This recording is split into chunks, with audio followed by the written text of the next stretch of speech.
अंग दान दाता द्वारा किया गया एक सहायक कार्य है जो किसी व्यक्ति के जीवन को बचाने में मदद कर सकता है और कई व्यक्तियों के जीवन की गुणवत्ता में सुधार करने में भी मदद कर सकता है। कल्पना कीजिए कि अगर आंख दान के माध्यम से नेत्र प्रत्यारोपण किया जाता है, तो यह नेत्रहीन व्यक्ति को इस खूबसूरत दुनिया को फिर से देखने में मदद कर सकता है। अस्पतालों को दान किए गए अंगों का उपयोग वैज्ञानिक अनुसंधान और प्रयोगों के लिए किया जा सकता है। मानव शरीर की शारीरिक रचना के बारे में जानने के लिए मेडिकल छात्रों द्वारा दाता अंगों का भी उपयोग किया जाता है। हजारों रोगी अंग प्रत्यारोपण की प्रतीक्षा करते हैं क्योंकि कई के पास विभिन्न अंग विफलताएं होती हैं, जैसे कि यकृत, गुर्दा और यहां तक हृदय भी, और उन कठोर समय के दौरान। आइए मिलिए न्यू एरा हॉस्पिटल, नागपुर के डॉक्टर राहुल सक्सेना जी से, जो नागपुर के जाने माने लिवर ट्रांसप्लांट सर्जन हैं, और जानते हैं कि अंगदान क्यों जरूरी है। सर, किन किन समस्याओं के वजह से लिवर ट्रांसप्लांट की नौबत आती है? लिवर खराब होने का जो सबसे प्रमुख कारण हमारे एरिया में देखने को मिलता है वो है शराब। ज्यादा शराब पीने से, अनकंट्रोल्ड शराब के सेवन से लिवर खराब होता है। इसके अलावा लिवर खराब होने का एक दूसरा जो सबसे इम्पोर्टेंट कारण अभी देखने में आ रहा है वो है मोटापा। कोविड काल में लॉकडाउन की वजह से लोग घर पे बैठे हैं, काफी सेडेंटरी लाइफस्टाइल हो गया है, तो मोटापे का जो परसेंटेज है वो बढ़ा है। ये जो मोटापा है ये बहुत सारी समस्याओं को जन्म देता है, जिसमें से लिवर का खराब होना एक इम्पोर्टेंट समस्या है। इसके अलावा हेपेटाइटिस बी, हेपेटाइटिस सी का इन्फेक्शन भी लिवर खराब करता है। इसके अलावा कुछ आनुवंशिक बीमारियां हैं जिनकी वजह से बच्चों में भी लिवर सिरोसिस या लिवर का खराब होना देखा जा सकता है। सर, किस प्रकार से लिवर को स्वस्थ रखा जा सकता है ताकि लिवर ट्रांसप्लांट से बचा जा सके? जैसे मैंने बताया, लिवर खराब होने का सबसे मुख्य कारण है शराब। तो जहां तक हो सके शराब का अनियमित सेवन नहीं करना चाहिए। एक लिमिटेड मात्रा में शराब लेनी चाहिए। इसके अलावा हेपेटाइटिस बी का इन्फेक्शन, इसके लिए एक अच्छी वैक्सीन उपलब्ध है बाजार में। जब हमें मौका मिले तब हेपेटाइटिस बी की वैक्सीन लगा लेनी चाहिए। हेपेटाइटिस सी के लिए बहुत अच्छी दवाइयां उपलब्ध हैं। जैसे हो सके, अगर हमें कुछ पता चलता है हेपेटाइटिस सी इन्फेक्शन के बारे में, तो हमें वो अब डॉक्टर को दिखा के, लिवर स्पेशलिस्ट को दिखा के सही ट्रीटमेंट कराना चाहिए। इसके अलावा एक अच्छा खाना और साफ सुथरा पानी जो है वो लिवर के लिए बेहद आवश्यक है। अल्कोहलिक हेपेटाइटिस की अगर हम बात करें तो हमारा देश इसमें एक गढ़ माना जाता है। बहुत अल्कोहलिक हेपेटाइटिस के केसेस हमारे देश में पाए जाते हैं। क्या एक वजह है? क्या हमारा लिवर ही कमजोर है या हमारा खान पान में कोई फर्क है बाकी देशों की तुलना में? देखिए, अल्कोहलिक हेपेटाइटिस जैसे नाम में ही है कि इसमें अल्कोहल का अनियमित सेवन इसका रीजन है। इसके कई कारण होते हैं। स्ट्रेसफुल जिंदगी है, रिलेशनशिप्स में आजकल जो तनाव आता है वो एक वजह हो सकती है, और जो सोशियो इकोनॉमिक डिस्पैरिटी हमारे देश में है वो भी इसका एक मेन रीजन है। इसके अलावा हमारा जो खाना है वो उतना अच्छा नहीं है जितना कि वेस्टर्न कंट्रीज में होता है। जितना हेल्दी खाना होना चाहिए उतना अच्छा नहीं है। पानी की हमारे यहाँ पे समस्या है। पानी, साफ सुथरा पानी एक चैलेंज है मिलना। तो ये सब चीजें मिलके लिवर की बीमारियां होती हैं। अब हम वापस आते हैं लिवर डोनेशन पर। लिवर डोनेशन से लेकर ट्रांसप्लांट तक पूरी प्रक्रिया संक्षिप्त। लिवर डोनेशन एक मेंदुमृत व्यक्ति, ब्रेन डेड डोनर से हो सकता है। जब कोई हमारे पास में ऐसा मरीज आता है जिसके सर पे मार लग गई है, कोई इन्फेक्शन हुआ है या फिर कोई ट्यूमर है, ब्रेन डेड हो गया लेकिन उसका हार्ट अभी भी पंप कर रहा है, हार्ट अभी भी चालू है, ऐसे व्यक्ति को के परिजन अगर ऑर्गन डोनेशन की बात करना चाहते हैं, ऑर्गन डोनेशन देना चाहते हैं, तो इनसे 8 प्रकार के ऑर्गन्स निकाले जा सकते हैं। इसमें हार्ट है, लंग है, लिवर है, किडनीज है, पैनक्रियाज है, आंखें शामिल हैं। एक बार किसी ब्रेन-डेड व्यक्ति के बारे में पता चलता है तो जो क्षेत्र की जोनल ट्रांसप्लांट कोऑर्डिनेशन कमेटी है उसको इन्फॉर्म किया जाता है। उनके पास में जितने भी जरूरतमंद मरीज हैं उनकी एक लिस्ट मौजूद होती है। उस लिस्ट के अनुसार ऑर्गन्स का आवंटन किया जाता है। तो जो लिस्ट में पहले नंबर पे है उसे पहले ऑर्गन मिलेगा। इस हिसाब से लिवर का आवंटन किया जाएगा और एक बार आवंटन होने के बाद में उस पेशेंट को हॉस्पिटल बुलाया जाएगा और उसका लिवर ट्रांसप्लांट किया जाएगा।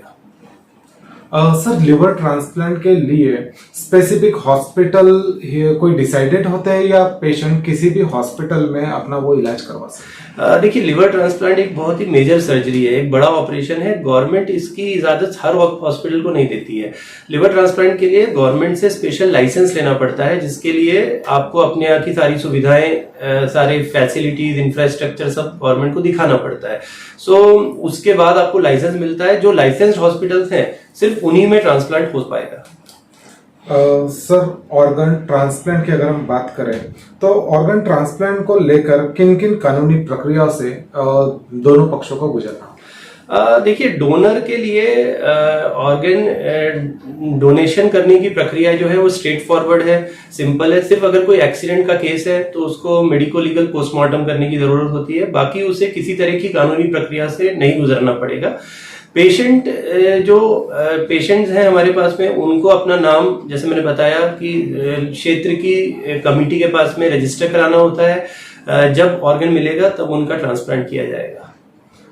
कई देशों की तुलना में भारत एक काफी गरीब देश है। काफी यहाँ पर ऐसे पेशेंट होते हैं जिन्हें लिवर ट्रांसप्लांट की आवश्यकता होती है, लेकिन वो खर्चा उठाने के काबिल नहीं होते। क्या एक अंदाजन खर्चा होता है और क्या सरकार से इसमें किसी तरह की वित्तीय मदद उस पेशेंट को मिलती है? इसमें जो आपने पहले बोला, मैं उसके बारे में बताना चाहता हूं कि भारत देश में 50,000 लिवर ट्रांसप्लांट की जरूरत है हर साल, लेकिन हम जो है सिर्फ 2,000 से 2,500 लिवर ट्रांसप्लांट ही कर पाते हैं। इसके लिए डेफिनेटली फाइनेंशियल पार्ट जो है वो एक बहुत इंपॉर्टेंट एस्पेक्ट है इसमें। अमूमन लिवर ट्रांसप्लांट का खर्चा 20 से 25 लाख रुपए के बीच में आता है। इसमें सरकार की तरफ से अराउंड 3 से 5 लाख रुपए की मदद मिलती है। इसके अलावा काफी सारी एनजीओज हैं, काफी सारी संस्थाएं हैं जो थोड़ा थोड़ा पैसों से मदद कर सकती हैं। अगर पेशेंट बच्चा है, 17 साल से कम उम्र है, तो काफी अच्छे अमाउंट में, काफी अच्छे मात्रा में पैसों का अरेंजमेंट किया जा सकता है। सर इसमें मोहन फाउंडेशन का कोई रोल है?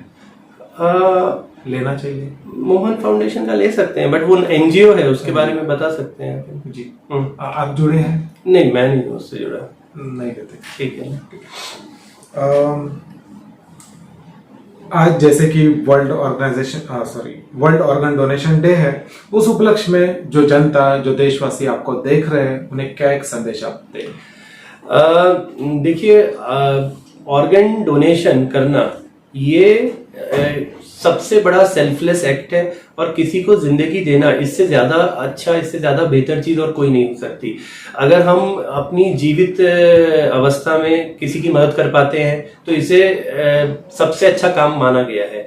अगर मरने के बाद हमारे ऑर्गन्स, हमारे बॉडी के पार्ट्स किसी को नई जिंदगी दे सकते हैं तो इससे अच्छा कुछ भी नहीं है। मैं लोगों से सिर्फ ये कहना चाहता हूं कि जहां तक मौका मिले ऑर्गन डोनेशन के बारे में सोचें। आपके कोई परिचित हैं, अपनी फैमिली का कोई मेंबर है जो किसी कारणवश ब्रेन डेड हो गया है, तो ये ऑर्गन डोनेशन के बारे में जरूर निर्णय लें। इससे आप कई आने वाले कई सालों तक आप जीवित रहेंगे। किसी दूसरे के आंखों में, किसी दूसरे की किडनीज में, लिवर में, हार्ट में आपकी यादें बनी रहेंगी, और इससे कई लोगों की जिंदगी सुधरेगी। सर हमारे भारत देश में बहुत सारी ऐसी मानसिकता है कि अगर हम हार्ट डोनेट करते हैं, लंग्स डोनेट करते हैं, या फिर हम किडनी डोनेट करते हैं, तो ये आम भावना लोगों में है, एक सोच है कि पुनर्जन्म का यहाँ पर उनको मैटर आता है कि हमें फिर से कोई, अगर हम जो चीज डोनेट करते हैं, पुनर्जन्म में हमें वो चीज नहीं मिलेगी। तो लोगों के इस तरह के जो वहम है, इस तरह की जो संशय है, इसके ऊपर आप क्या कहना? देखिए, अगर मैं वेदों की बात करूं, अगर मैं हिंदू स्क्रिप्चर्स की बात करूं, तो शरीर जो है वो तो आपका इसी जन्म में, इसी दुनिया में छूट जाएगा। आत्मा जो है वो आगे चली जाती है, आगे बढ़ जाती है। ये बात सोच के अपने ऑर्गन नहीं देना, ये हमारे देश में ऑर्गन डोनेशन के रेट्स कम होने का एक बहुत इंपॉर्टेंट कारण है। बट मैं लोगों को यही समझाना चाहता हूं कि आगे का जन्म, आगे की जिंदगी तो किसी ने नहीं देखी है, लेकिन आज हम हमारे हाथ से हम किसी की जिंदगी अच्छी बना सकते हैं, तो हमें इसके बारे में जरूर सोचना चाहिए। अगर हम पुनर्जन्म के बारे में सोचें तो आपके जो बॉडी के ऑर्गन्स हैं, आंखें हैं, हार्ट है, लिवर है, किडनी है, किसी दूसरे जरूरतमंद व्यक्ति के शरीर में लग जाने के बाद, ट्रांसप्लांट होने के बाद में वही आपका पुनर्जन्म है। आप ये समझना चाहिए कि आपने एक नई जिंदगी प्राप्त की, और एक नहीं, शायद 8 जिंदगियां प्राप्त की हैं। तो इससे ज्यादा अच्छी बात और कोई नहीं हो सकती। नमस्कार।